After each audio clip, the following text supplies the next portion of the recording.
So without any further delay, let's jump right into our very first story. So it's actually the cover story for the Toronto Caribbean newspaper this week. What we're going to do today is I'm going to be giving you little bits and pieces from the article, but I definitely say go and check out the article. It's on the Facebook page right now. It's also out in circulation. It's our first week back in circulation, guys. Yes, Yay. for sure. So you can get it at a few different places. Also, it's available on a platform called Issue. Again, you can find the link on our Facebook page. And of course, visit the website to find all these articles, okay?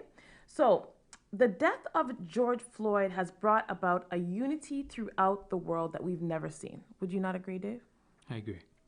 So after watching his cruel and cryptic exit from the world, a lot of protests ignited all over the place. Mm-hmm. Now, there's a video I have of a peaceful protest there. Oh my goodness. You watch the TV news. We got a little bit of a fire breaking out on the left here. And you're like, oh my goodness, all the protests are riots. Vandalizing. Fires have been started. Things got out of control. And we're not going to pay attention to the protesters in a city that has been racked by this violence. We're marching peacefully and chanting names. George Floyd! George Floyd! George Floyd! George Floyd! George Floyd! Which is going to get more attention? A group of 35 people standing, chanting names, singing songs, doing the Cupid shuffle, as I saw one group of protesters doing, or 5 people on the ground bleeding and screaming and crying and throwing rocks. Our press is driven by eyeballs and attention and clicks and advertising and passion and raising the anxiety of viewers. Dramatic images.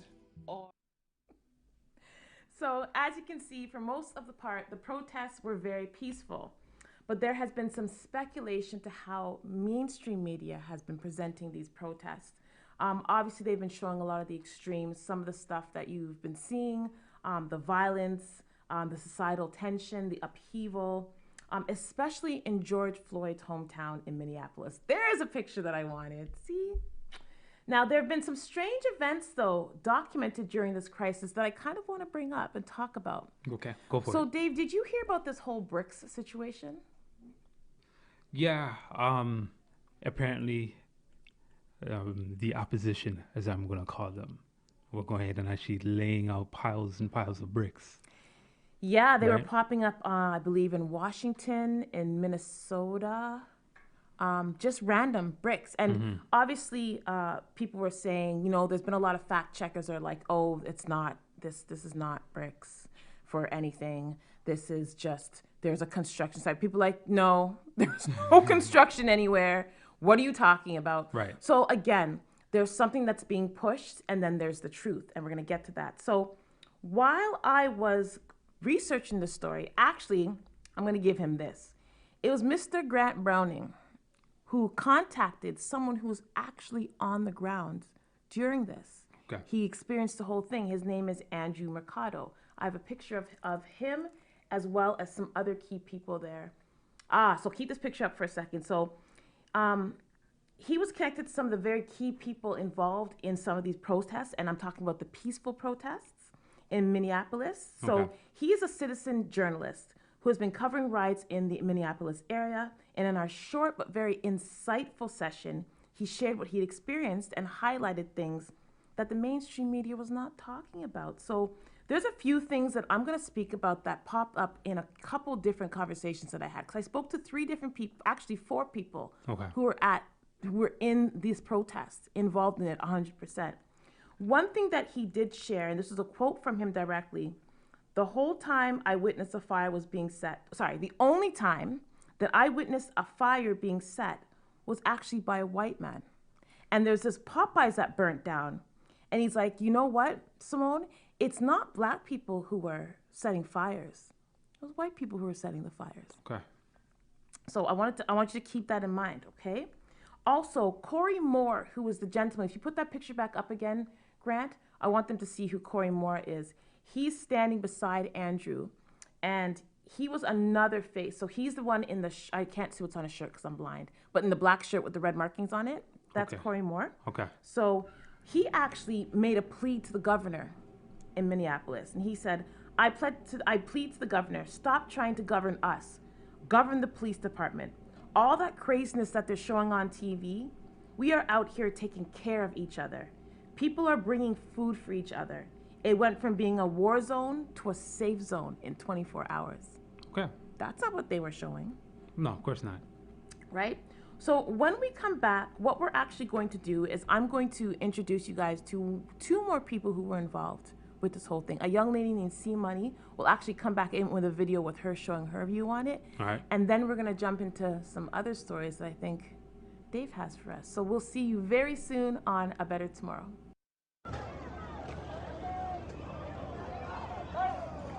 Y'all, I went to my car. My car is safe. Hold on.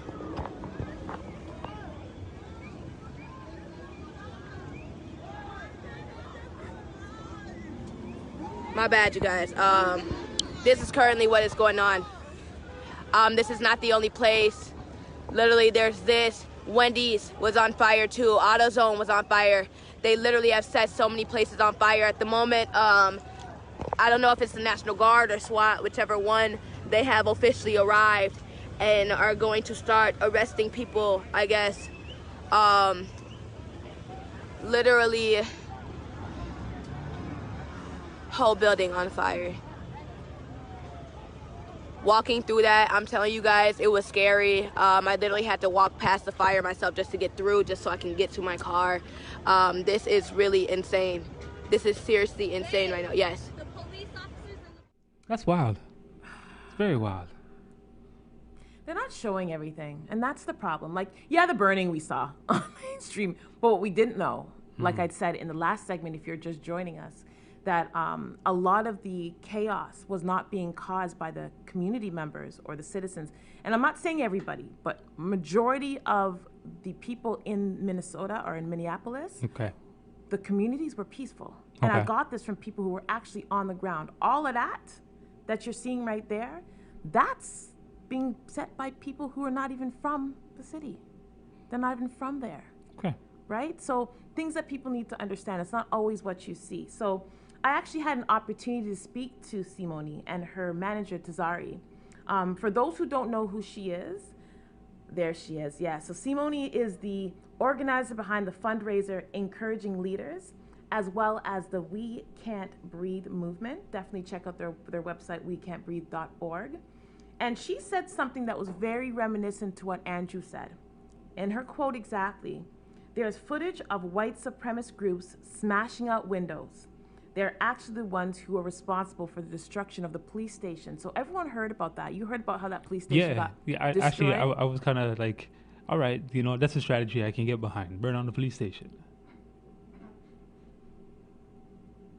We're going to pretend Dave didn't say that. What? We can't be truthful? Dave. Wait, what? You can't say that, though, guys. Wait, I can't say that. Not on national social media television. Social media Oh, my television. God. As long as no police officer inside the building. Wow, guy. That's better. You add that as a disclaimer. So millions of people have demonstrated mainly peacefully across the United States, Canada, and the globe.